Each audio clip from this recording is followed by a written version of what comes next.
পরিতাপের বিষয়, যাদের হাত ধরে এই দুর্যোগ ব্যবস্থাপনায় সারা বিশ্বের রোল মডেল হয়েছি, তারা যে শুরু থেকে যে দুর্যোগ আক্রান্ত, তাদের সামাজিকভাবে, অর্থনৈতিকভাবে এবং পদমর্যাদার দিক থেকে এই বিষয়গুলোতে কখনোই আমাদের দিকে তাকানো হয়নি।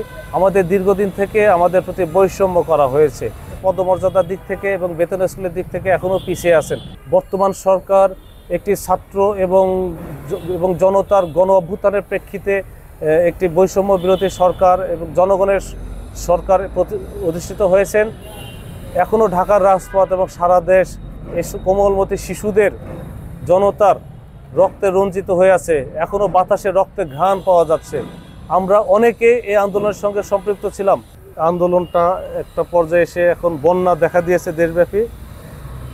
এই বন্যার কারণে আমরা আমাদের কর্মসূচি এখন একটু পরিবর্তন এনেছি। আমরা এই মুহূর্ত থেকে সারা দেশে বন্যার্তদের পাশে, আমাদের প্রত্যেকটি কর্মকর্তা কর্মচারী বন্যার্তদের পাশে দাঁড়াবে।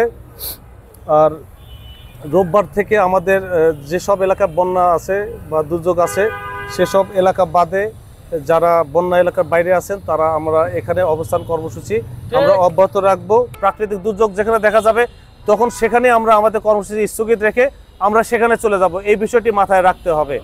এরপর আমাদের একদিনের বেতন আমরা চেষ্টা করব আমরা বন্যার্তদের দেওয়ার জন্য। সুবহানা রাব্বিকা রাব্বিল ইজ্জাতি আম্মা ইয়াসিফুন ওয়া সালামুন আলাল মুরসালিন আলহামদুলিল্লাহি রাব্বিল আলামিন।